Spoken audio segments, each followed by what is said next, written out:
அன்பர்களே, ஆண்டவராகிய இயேசு கிறிஸ்துவின் நாமத்தில் உங்களுக்கு மனம் நிறைந்த வாழ்த்துக்களை தெரிவித்துக் கொண்டு சத்திய வசனம் திருமறை பாட நிகழ்ச்சிக்கு உங்களை அன்போடு அழைக்கிறோம்.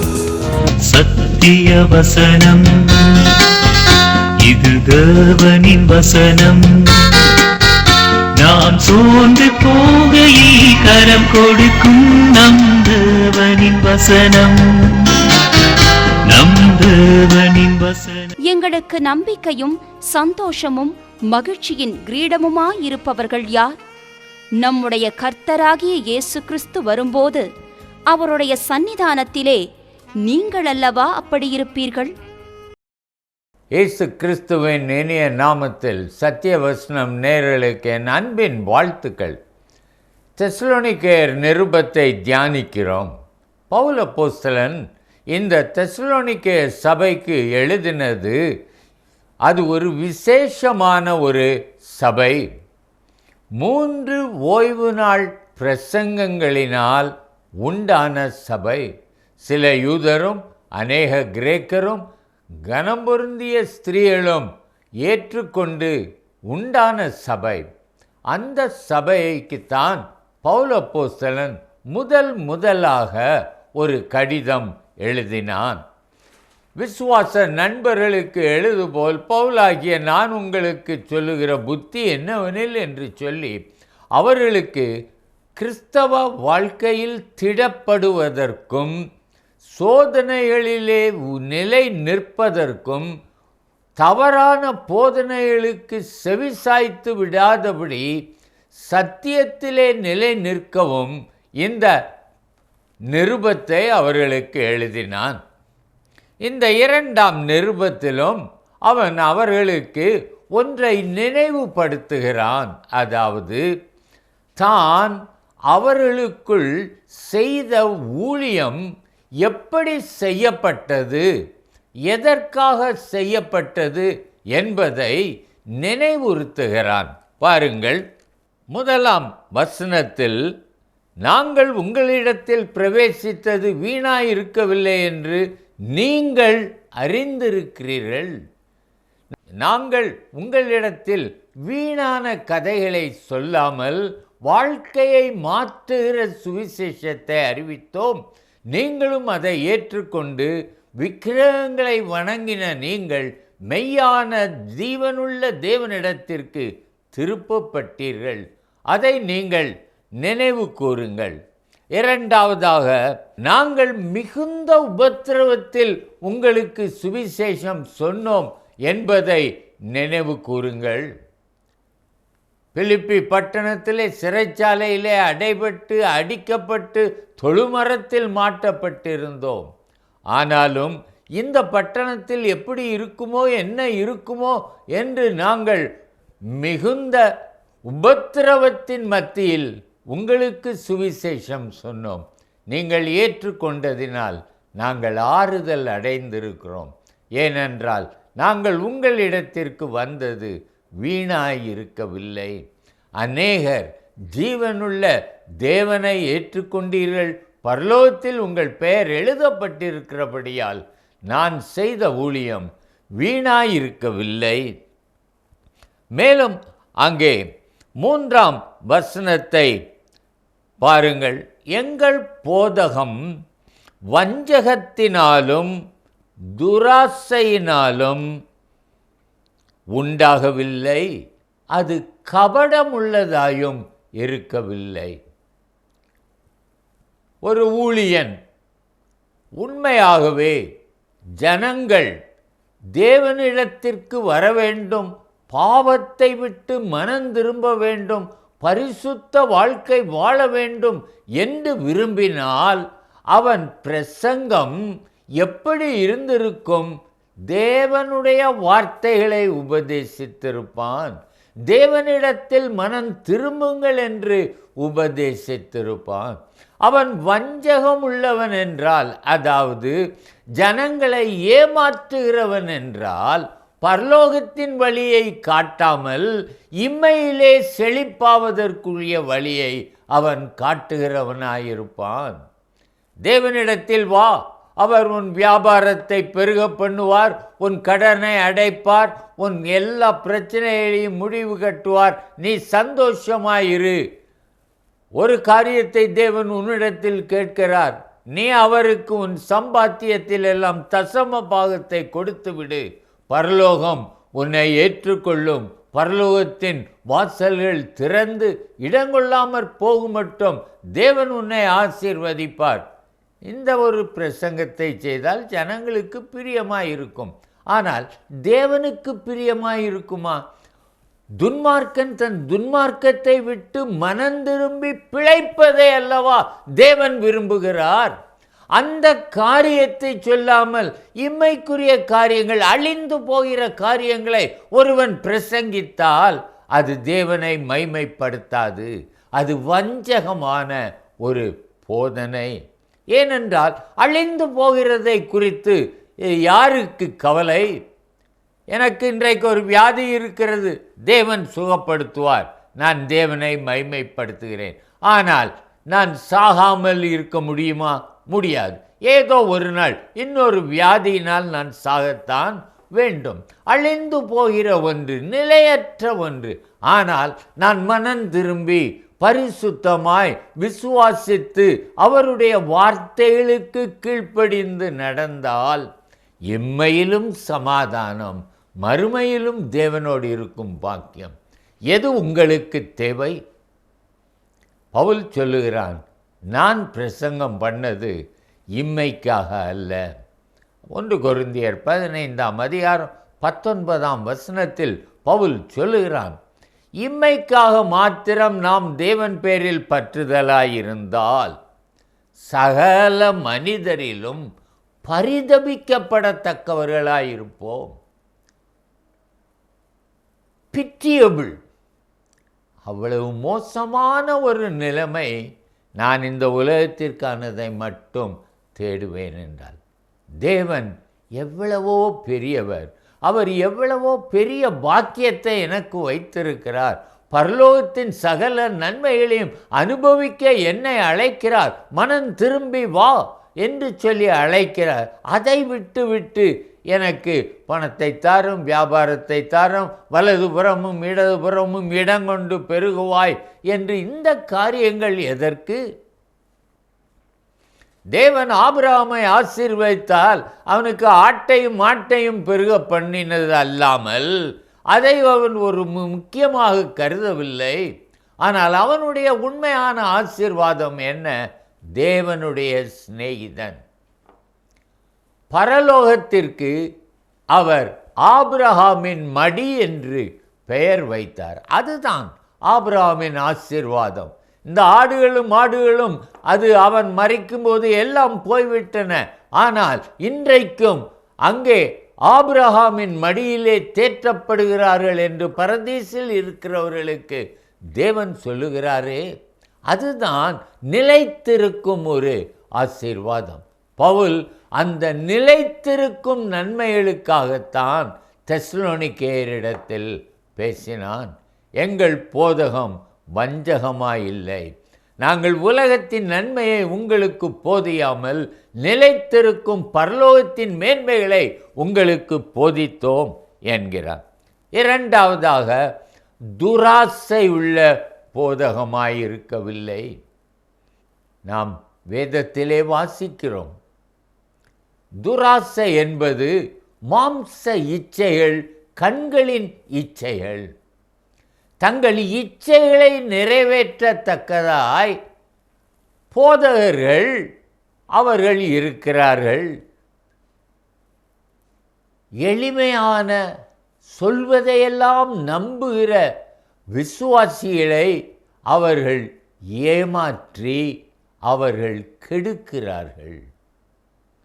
இத்தகைய போதகர்களுக்கு அழிவு உறங்காது என்று வேதம் சொல்லுகிறது. தேவன் அவர்களை நியாயம் விசாரிப்பார். பவுல் சொல்லுகிறான், நான் உங்களிடத்தில் வந்த பொழுது நான் துராசையோடு வரவில்லை. என் மனம் பரிசுத்தமாய் இருந்தது, என் கண்கள் அவை பரிசுத்தமான பார்வையுடையவைகளாய் இருந்தது. நான் தேவனை மட்டுமே உங்களுக்கு சொன்னேன் என்று சொல்லி பவுல் அந்த காரியத்தை சொல்லுகிறான். ஒரு போதகர் கள்ளத்தனமாய் இவ்வாறு சொல்வார் என்றால், ஒருவர் வாலிப பெண்ணுக்கு ஆலோசனை சொல்ல வேண்டும் என்றால் அவர் அந்த கூட்டத்திலோ சபையிலோ சொல்லாமல் என் அறைக்கு வா, நான் உனக்கு ஜெபம் பண்ணுகிறேன் என்று சொன்னால் அந்த போதகரை பற்றி என்ன நினைப்பீர்கள்? அவன் ஒரு வஞ்சகன், துராசை உள்ளவன், மாம்ச இச்சைகளுக்கு ஜனங்களை உட்படுத்துகிறவனாயிருக்கிறான். பவுல் நான் அப்படிப்பட்டவன் அல்ல என்று சொல்லி ஜனங்களை எச்சரிக்கிறான். அப்படிப்பட்ட போதகர்கள் அவர்கள் ஆட்டுத்தோலை போர்த்த ஓநாய்கள், சபையில் உள்ள ஆடுகளை பட்சிக்கிறதற்கு வருகிறதே ஒழிய அவைகளுக்கு நன்மை செய்ய வரவில்லை. மூன்றாவதாக கபடாய் இருக்கவில்லை. எங்கள் போதகம் கபடம் உள்ளதாய் இருக்கவில்லை. கபடம் என்றால் என்ன? உனக்கு நன்றாக தெரியும், அவன் பாவத்தில் இருக்கிறான், பாவத்தின் பலன் மரணம், நரகம் என்பது உனக்கு நன்றாக தெரியும். இருந்தும் அவனிடத்தில் இருந்து ஒரு காணிக்கையை எதிர்பார்த்து, அவனிடத்திலிருந்து ஏதோ ஒன்றை எதிர்பார்த்து நீ என்ன செய்கிறாய்? அவனிடத்தில் நீ நல்லவன் என்று சொல்லுகிறாய், பரலோகம் உனக்காக காத்திருக்கிறது என்கிறாய். துன்மார்க்கனை பார்த்து நீ நீதிமான் என்று சொல்லுகிறாய். இதுதான் கபடம். ஒருவன் ஊழியங்களுக்கு நிறைய கொடுக்கலாம், ஆனால் மனதிலோ அவன் பாவ சிந்தனையிலும் பாவ கேட்டிலும் இருக்கலாம். பேதுரு சொன்னான், நீ கசப்பான பாவத்திலும் கட்டிலும் அகப்பட்டிருக்கிறதை காண்கிறேன், உன் பணம் உன்னோடு நாசமாய் போக கடவுதென்றால் அது உண்மையான பிரசங்கம். ஆனால் இன்றைக்கோ பயந்து போய், வா நீ எனக்கு தா, நான் உன்னை ஆசீர்வதிக்கிறேன் என்று சொல்வது கபடமுள்ள ஒரு பிரசங்கம். சகோதரனே, விழித்திரும், விழித்திரும். கடைசி காலங்கள், மந்தையை தப்ப விடாத கொடிய ஓநாய்கள் உலாவுகிற காலம். ஆகவே பவுல் தெசலோனிக்கேயருக்கு சொல்லுகிறான், வஞ்சகமுள்ள போதகத்தை நிராகரித்து விடு, பின்பற்றாதே. துராசை உள்ள போதகனை ஏற்றுக்கொள்ளாதே. கபடமுள்ள போதகத்திற்கு மயங்கி விடாதே. இவ்வாறு தெசலோனிக்கேயர் சபைக்கு சொல்லுகிறான். காரணம் என்ன? 21 நாட்களில் உருவானது. அது எளிதிலே அசைக்கப்படலாம். அதை தடுப்பதற்காகவும் விசுவாசத்தில் ஊன்ற கட்டப்படுவதற்காகவும் தேவனுக்கு மகிமையாக இருக்கவும் பவுல் இந்த காரியங்களை அவர்களுக்கு சொல்லுகிறான். அவன் அடுத்த 4ஆம் வசனத்திலே சொல்லுகிறான், நான் மனுஷரை பிரியப்படுத்த பேசவில்லை, தேவனுக்கே பிரியமுண்டாக பேசுகிறேன்.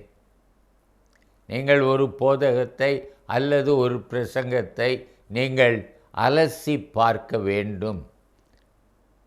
மனுஷருக்கு பிரியமான பல காரியங்கள் இருக்கிறது. இஸ்ரவேலை ஆசீர்வதிப்பதே தேவனுக்கு பிரியம். தேவன் உன்னை ஆசீர்வதிக்கவே பிரியப்படுகிறார். ஒரு போதகர் சொன்னார், ஆதியாகமத்திலே தேவன் ஆதாமையும் ஏவாளையும் உண்டாக்கிய பொழுது என்ன செய்தார்?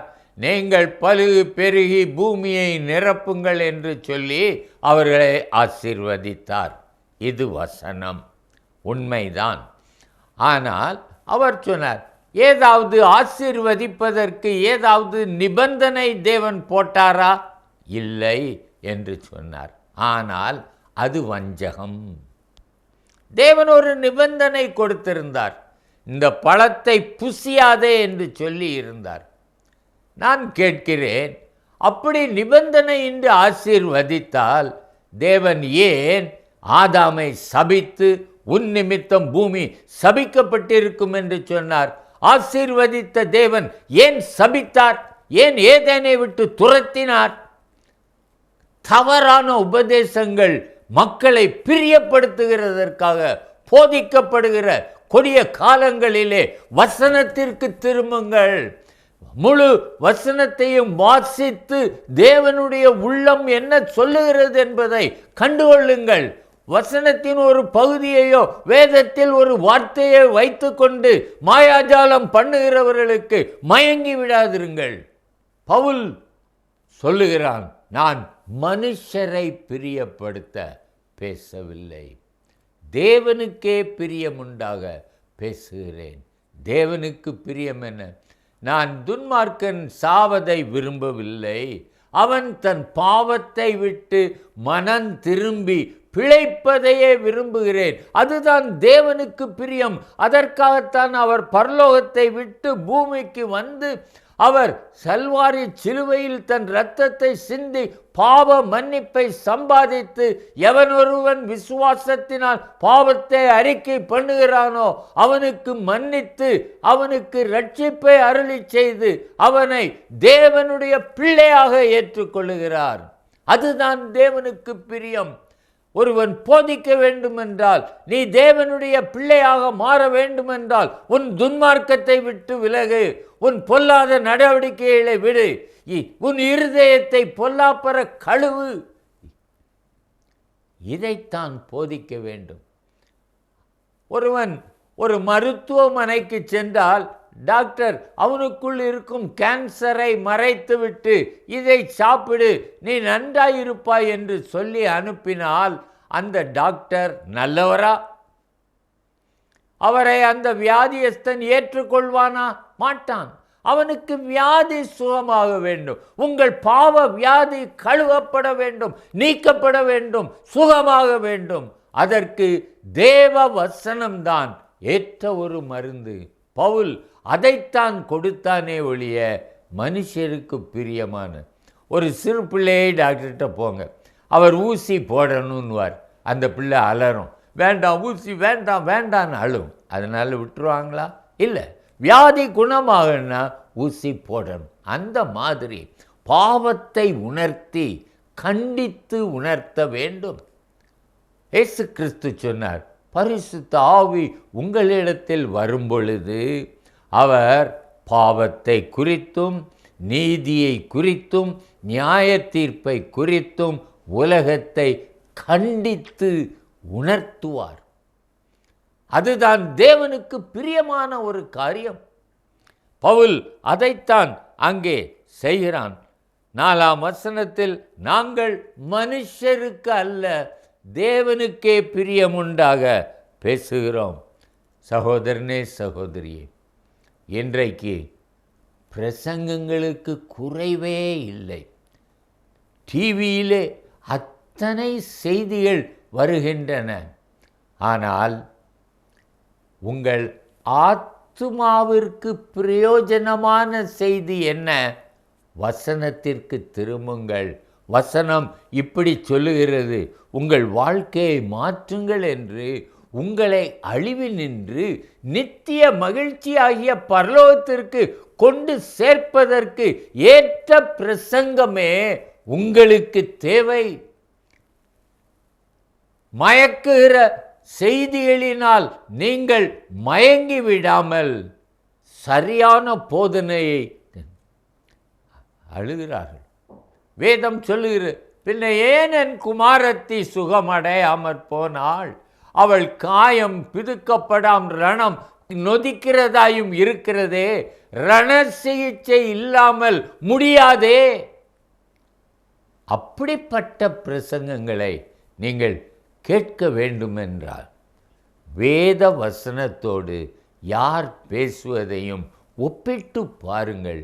அப்பொழுதுதான் சத்தியம் என்ன என்று தெரியும். சத்தியத்தை அறிவீர்கள், சத்தியம் உங்களை விடுதலையாக்கும்.